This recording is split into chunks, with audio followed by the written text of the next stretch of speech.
Hi, hello, ನಮಸ್ತೆ. ಎಲ್ಲರೂ ಹೇಗಿದ್ದೀರಾ? ಚೆನ್ನಾಗಿದ್ದೀರಾ ಅಂತ ನಾನು ಅಂದ್ಕೊಂಡಿದ್ದೀನಿ. ಯಾಕಂದರೆ ನಾನು ಮತ್ತು ನಮ್ಮವ್ರು ಚೆನ್ನಾಗಿದ್ದಾರೆ. ನೀವು ಮತ್ತು ನಿಮ್ಮವ್ರು ಹೇಗಿದ್ದೀರಾ ಅಂತ ಹೇಳ್ತಾ, ಸೊ ಸ್ಪೆಷಲ್ ವಿಡಿಯೋ ಅಂತಲೇ ಹೇಳ್ಬೋದು. ಯಾಕಂದರೆ ರಾಶಿಕ್ ಅವರು ಹೋಗಿ 2 ದಿವಸ ಆಯಿತು. ಅಂದರೆ ನಮ್ಮ ಪ್ರಕಾರ 2 ದಿವಸ ಆಯಿತು. ಬಟ್ ಚಾನೆಲ್ ಅವರ ಪ್ರಕಾರ ನಿನ್ನೆ ಅವರು ಎಲಿಮಿನೇಟ್ ಆದರು. ಸೊ ನಾನು ಸುಮ್ಮನೆ ಹಿಂಗೆ ಒಂದು ಕಾವ್ಯ ಮತ್ತು ರಾಶಿಕಾ ಅವರನ್ನು ಒಂದು ಜಸ್ಟ್ ಕಂಪೇರ್ ಮಾಡೋಣ ಅಂತ ಹೇಳ್ಬಿಟ್ಟು ಕೂತ್ಕೊಂಡೆ. ಸೊ ಸುಮ್ಮನೆ ಹಿಂಗೆ ಒಂದು ಎಪಿಸೋಡ್ಗಳನ್ನೆಲ್ಲ ನೋಡಿದೆ.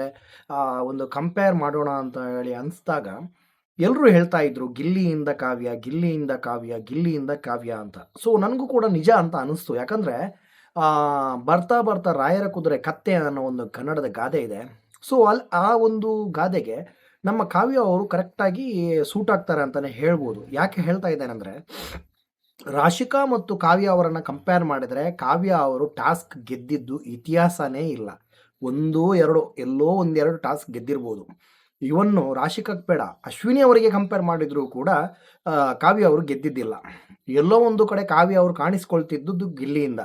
ಗಿಲ್ಲಿಯವರು ಕಾವು ಕಾವು ಕಾವು ಅಂತ ಹೇಳಿಬಿಟ್ಟು ಏನೋ ನನಗೆ ಇಲ್ಲಿ ಕೂಡ ಗಿಲ್ಲಿಯನ್ನು ಅಪ್ರಿಷಿಯೇಟ್ ಮಾಡಬೇಕು ಅಂತ ಅನ್ನಿಸ್ತು. ಯಾಕಂದರೆ ಫಸ್ಟ್ ಡೇ ಪ್ರೋಮೋ ಯಾರಿಗೆಲ್ಲ ನೆನಪಿದೆಯೋ ಇಲ್ಲೋ ಗೊತ್ತಿಲ್ಲ, ಗಿಲ್ಲಿಯವರು ಬಂದಾಗ ಕಾವ್ಯ ಅವರನ್ನು ಚೂಸ್ ಮಾಡ್ತಾರೆ. ಒಂಟಿ ಜಂಟಿ ಅಂತ ಇತ್ತು.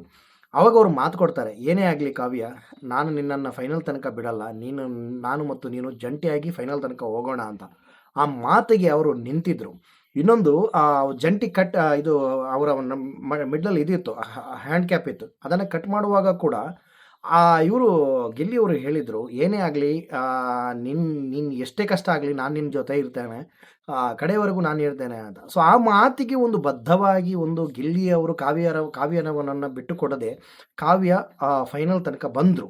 ಸೊ ಇನ್ನು ರಾಶಿಕಾ ಅವರ ಬಗ್ಗೆ ಮಾತಾಡೋದಾದರೆ, ರಾಶಿಕಾ ಅವರು ಎಲ್ಲೂ ಕೂಡ ಆಟದ ವಿಷಯದಲ್ಲಿ ಬಿಟ್ಟು ಕೊಡಲಿಲ್ಲ. ಇಲ್ಲಿ ಏನಾಗಿದೆ ಅಂದರೆ, ಎಲ್ಲೋ ಒಂದು ಕಡೆ ಸೂರಜ್ ಅವರು ಬಂದ ಮೇಲೆ ಸ್ವಲ್ಪ ಕಳೆದೋದ್ರು ಅಂತ ಬಿಟ್ಟರೆ ಬೇರೆ ಎಲ್ಲೂ ಕೂಡ ರಾಶಿಕಾ ಅವರು ಕಾವ್ಯ ಅವರನ್ನು ಕಂಪೇರ್ ಮಾಡಿದರೆ ರಾಶಿಕಾ ಅವರು ಟಾಪಲ್ಲಿದ್ದರು. ಯಾವುದೇ ಒಂದು ಟಾಸ್ಕ್ ಆಡಿದಾಗ ಸೋತಿದ್ದ ಇತಿಹಾಸ ಇಲ್ಲ ಅವ್ರದ್ದು. ಸೊ ಅಷ್ಟಿದ್ದು ಕೂಡ ಈ ಬಕೆಟ್ ರಾಣಿ ಕಾವ್ಯರವನನ್ನು ಇನ್ನೂ ಇಟ್ಕೊಂಡು ನಮ್ಮ ರಾಶಿಕಾ ಅವರನ್ನು ನಿನ್ನೆ ಒಂದು ಎಲಿಮಿನೇಟ್ ಮಾಡಿದ್ದು ಓಟ್ ಓಟ್ ಓಟ್ ಅಂತ ಹೇಳ್ತೇವೆ. ಸೊ ನಿಜವಾಗ್ಲೂ ಅಂತ ಅನಿಸ್ತಾ ಇದೆಯಾ? ಯಾಕಂದರೆ ರಾಶಿಕಾ ಅವರು ಹೊರಗಡೆ ಬಂದಿದ್ದಾಗಿರ್ಬೋದು, ಇನ್ನು ಕೆಲವು ಕಂಟೆಸ್ಟೆಂಟ್ ಇರ್ಬೋದು, ಕೆಲವು ಕಂಟೆಸ್ಟೆಂಟ್ಗಳು ಈ ನಮ್ಮ ಕಲರ್ಸ್ ಕನ್ನಡದವರು ಅವರ ಮನೆ ಮಕ್ಕಳನ್ನು ಹೆಂಗಾದರೂ ಮಾಡಿ ಫೈನಲ್ ತನಕ ಕರ್ಕೊಂಡು ಬರ್ತಾರೆ ಅನ್ನೋದು 100% ನಿಜ ಆಯಿತು. ಇಲ್ಲಿ ನಿನ್ನೆ ತನಕ ಒಂದು ಕಿಚ್ಚ ಸುದೀಪ್ ಅವರು ಏನೇನೋ ಹೇಳಿ ಬಕೆಟ್ ನಾರಾಯಣಿ ನಮ್ಮ ಕಾವ್ಯ ಅವರು ಹೆಂಗೋ ಫೈನಲ್ ತನಕ ದೂಡಿದ್ರು, ಬಂದರು. ಇನ್ನು ಅವ್ರಿಗೆ ಗೊತ್ತಾಯಿತು, ಇನ್ನೂ ಫೈನಲ್ನಿಂದ ನಾನು 100% ಇನ್ನು ಮುಂದೆ ಹೋಗೋಕ್ಕಾಗಲ್ಲ ಅಂತ ಗಿಲ್ಲಿಯವರ ಜೊತೆ ಫೈಟ್ ಮಾಡಿದರು.